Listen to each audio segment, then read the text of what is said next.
सबसे पहली 5 लाख आदमी भाई रजिस्टर है जो टेंशन की, डिप्रेशन की। बहुत सारे लोग कहते हैं जनाब घर में दिल नहीं लगता, मेरी तबीयत में जल्दबाजी है, बेकरारी है, बेसुकूनी है। 5 लाख आदमी तो दवाई खाता है बकायदा, और जो इसके अलावा नींद की गोलियां खा के सोते हैं उनका कोई एदादो शुमार नहीं। और रात को बिस्तर पे लेटने के बाद जिनको फजर की अजान हो जाती है और नींद नहीं आती, वो बेशुमार हैं। इन मरीजों को सबसे पहले नफ्सियात का डॉक्टर ये मशवरा देता है कि तू अपनी सोच सही कर, अच्छा सोचा कर।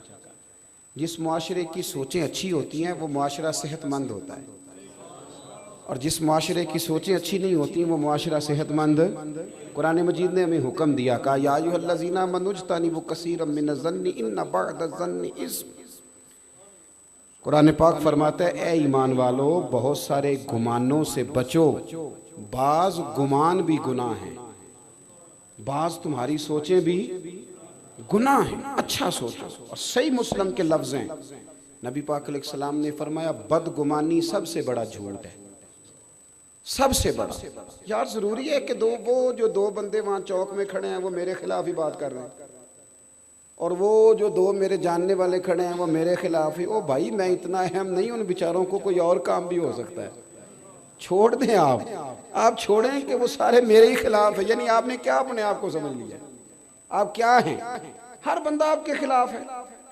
और कई मैं ऐसे लोगों को देखता हूं, मेरी तरह के वाज़ व नसीहत करने वाले लोग, उनके पास जुमा पढ़ने लोग आते हैं, 95% प्यार करने वाले होते हैं, अपनी तरह के अच्छे लोगों की बात नहीं कर। 5% मुखालफत करने वाले होते हैं।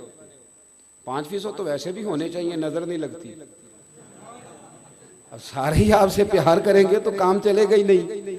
5% तो मुखालफत वाले वैसे भी मेरी नजर में तो सारे लोग अल्लाह रसूल को मान गए कि कुफर है अभी।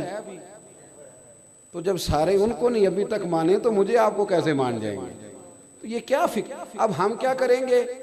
95% प्यार करने वाले ज़हन में नहीं, वो जो 5% मुखालफत वाले, सारी तकरीर उन्हीं पे लग जाएगी। ओ खुदा के बंदे, उनको छोड़ ही दे, ज़हन में ही ना ला।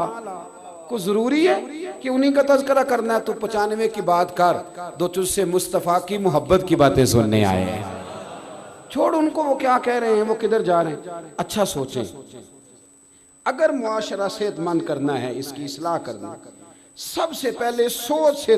देखे ना, अल्लाह अकबर, अगर अम्मा ने बेटे से कह दिया ना कि ज़रा 5 मिनट कमरे में आना, मैंने बात करनी है, तो बेगम साहबा कहती है मेरे खिलाफ मीटिंग होने लगी है। तो तू तो आई है जब इसकी उम्र थी 25 साल, तो उससे पहले ये दोनों माँ बेटा जब बैठते तो तेरे खिलाफ मीटिंग करते थे। अजीब बेवकूफ़ी है ना। और बीवी अगर खामद को उठा के ले गई बीच लोगों के कि ज़रा बात सुनना, तो कुरान कहता है हुन्ना लिबासुल लकुम व अंतुम लिबासुल लहुन। मर्द औरत का लिबास है, औरत मर्द। मियाँ बीवी के दरमियान जो राज है वो इन्हीं का है, वो किसी दूसरे का हिस्सा उसमें कोई शरीक ही नहीं, ये एक दूसरे का लिबास है। तो अगर बीवी अगर खामन को कभी उठा के ले गई ना, तो अम्मा कहती है बाप मेरे खिलाफ ही मीटिंग होने लगी। ओ भाई, ये एक दूसरे का लिबास है, एक दूसरे का पर्दा है। हमने बदगुमानियां इतनी बढ़ा ली हैं, इतनी। मैं मुल्क से बाहर था, तो जो आदमी बाहर बैठा होता है वो फोटो और तरह की देख रहा होता है, और जो यहाँ होते हैं उनके सामने तस्वीर और तरह की होती है। कराची में बड़ी बदअमनी रही है, तो क्या कराची के लोग कराची छोड़ गए थे? बसे ना वो लोग बेचारे, छोड़ा तो नहीं उन्होंने। तो मैं उन दिनों जब कभी जाया करता था तो मैं दोस्तों से कहता था यार खबरें बड़ी खौफनाक हैं। तो वो कहते थे यार खबरें और होती हैं, हकीकतें और होती हैं। हम ठीक है किसी कोने में ऐसा हो जाता है, लेकिन हमने बसना तो है ना। तो मुझे एक साहब कहने लगे पाकिस्तान का बड़ा बुरा हाल है। मैंने कहा मसलन? कहने लगे पीर सारे लुटेरे, इल्ला माशाअल्लाह, मौलवी सारे लड़ाने वाले, सियासतदान खाने वाले, अवाम में नफसा नफसी है। मैंने कहा आप बैठे हैं बाहर, आप पढ़ते हैं मोटी मोटी अखबार, आप हमारे मुल्क में आए। अगर आज भी हर जगह नातें चल रही हैं ना, और हर जगह जिक्र हो रहा है, खानकाएं आबाद हैं, सारे पीर जाली होते तो नातें जारी ना होती। ये अच्छे अच्छे लोग अभी भी मौजूद हैं और क़यामत तक मौजूद रहेंगे। आप कहते हैं उलमा कर कुछ नहीं रहे, तो रमज़ान शरीफ में मस्जिदें थोड़ी होती हैं, हाफिज ज़्यादा होते हैं कि नहीं? तो मौलवी तो कर कुछ नहीं रहा, तो ये हाफिज कौन बना रहा है? ये कहाँ से पैदा हो रहे हैं भाई? कोई मस्जिद ऐसी है जिसमें जुमा इसलिए ना होता हो कि खतीब कोई नहीं है? कोई ऐसी मस्जिद जिसमें नमाज ना होती हो कि इमाम नहीं मिलता? तो मौलवी तो कार कुछ नहीं रहे, तो ये बंदे कहाँ से पैदा हो रहे हैं? ये लोग कभी ऐसा हो कि जी मैं मसला पूछने गया था तो मुझे मौलवी कोई नहीं मिला, बोले तो सही यार, कभी ऐसा हुआ हो? या मौलवी साहब ने कहा हो सुबह 9 बजे आना, डॉक्टर तो यही कहता है ना, लेकिन मौलाना को आप ये कहने की इजाज़त देते? कभी ऐसा हुआ है कि मसला पूछने गया था पर मौलवी नहीं मिला? वो मैंने कहा आप दूर बैठ के ऐसी बातें करते हैं, मदारस आबाद हैं, गवर्नमेंट कोई सरपरस्ती नहीं करती, लेकिन अल्लाह के फजल से हर साल रसूलुल्लाह के गुलाम तैयार होते हैं, हाफिज कारी और आलिम तैयार होते हैं। और बात रह गई सियासतदानों की, मेरे साथ कोई इख्तलाफ करना था तो मुझे एतराज़ नहीं, पर मैं सारे सियासतदानों को भी बुरा नहीं समझता। मैं सबको बुरा, गलतियां सब में पाई जाती हैं, हमें हमारे अंदर भी पाई जाती हैं, लेकिन एक लाठी से हर बंदे को हाँकना ये भी दुरुस्त नहीं है। मैं बड़ी तनकीद करता हूँ जहाँ बात तनकीद वाली हो, लेकिन खुदारा एक लाठी से हर चीज़ को हाँकना भी, अगर पूरी सियासी जमात के अंदर एक MNA भी ठीक है ना तो उसकी तारीफ करनी चाहिए, एक MPA पूरी असेंबली में सही है तो उसको सही, मैं सही कह रहा हूँ आप हज़रात से। और जहाँ तक बात अवाम की है, अवाम में नफसा नफसी है, तो मैंने कहा कोई नफसा नफसी नहीं, अल्लाह का फजल है।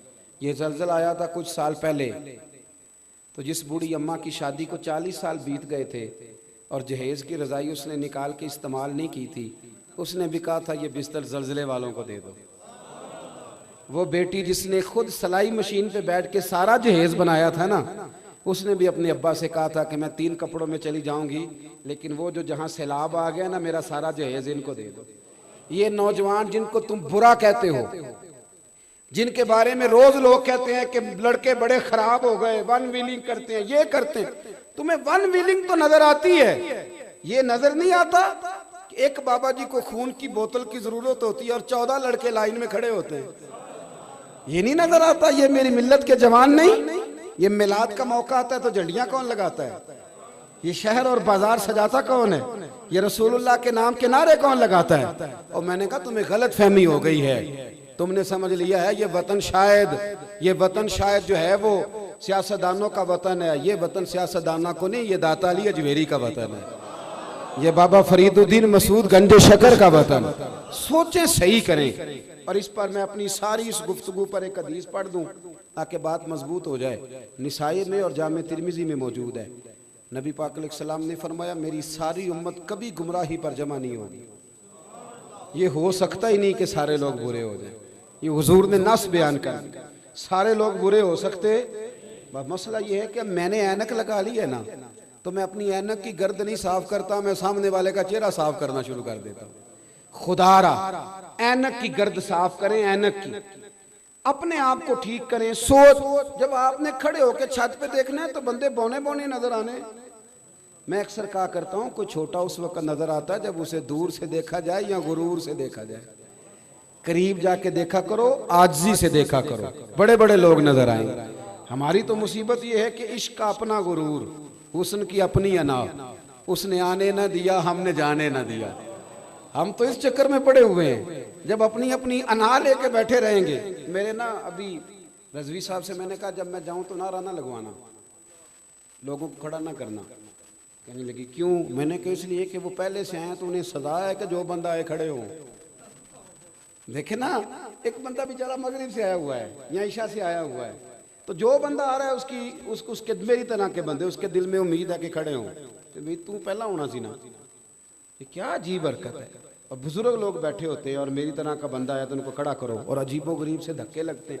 हमारा दावा तो फकीरी का है, तो फकीरी में तो अना होती कोई नहीं, उसमें तो जो हटो बचो की कहानी कोई नहीं, उसमें तो लोग हजरत ख्वाजा बायजीद बुस्तामी